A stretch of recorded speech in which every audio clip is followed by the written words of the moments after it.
Hello കൂട്ടുകാരെ, good morning. നിങ്ങൾക്ക് സുഖമാണോ? നമ്മളെ ജീവിതത്തിൽ നമുക്ക് കിട്ടുന്ന ഏറ്റവും വലിയ സ്വത്ത് എന്താണെന്നറിയാമോ? നമ്മളെ സൗഹൃദങ്ങൾ. അത് നല്ലതാണോ? നമുക്ക് ജീവിതത്തിൽ സന്തോഷമുണ്ടാകും.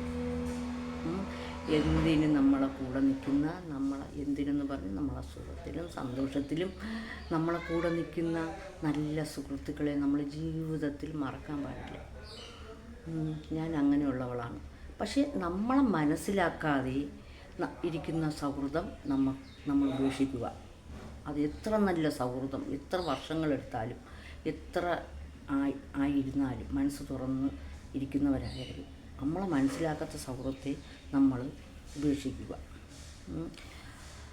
നമ്മളെ മനസ്സിലാക്കി നമ്മളെ കൂടെ നിൽക്കുന്ന വ്യക്തി, നമ്മളെ മനസ്സിലാക്കാത്തവരാണ് നമ്മളെ തെറ്റിദ്ധരിക്കുന്നത്. നമ്മൾ ഒരു വാക്ക് പറഞ്ഞാൽ അതിനെ തെറ്റിദ്ധരിക്കുന്നത് നമ്മളെ മനസ്സിലാക്കാത്ത കൂട്ടുകാരാണ്. അത് നല്ലൊരു കൂട്ടുകാരിയോ കൂട്ടുകാരനോ അല്ല. അത് ആദ്യം നിങ്ങൾ മനസ്സിലാക്കുക. നമ്മളെ മനസ്സിലാക്കുന്ന ഒരു വ്യക്തി നമ്മളെ തെറ്റിദ്ധരിക്കില്ല. അവൾ പറഞ്ഞതിൽ ഇങ്ങനെയാണ്, അവളുടെ സ്വഭാവ രീതി ഇങ്ങനെയാണ് എന്ന് അവർക്ക് മനസ്സിലാവും.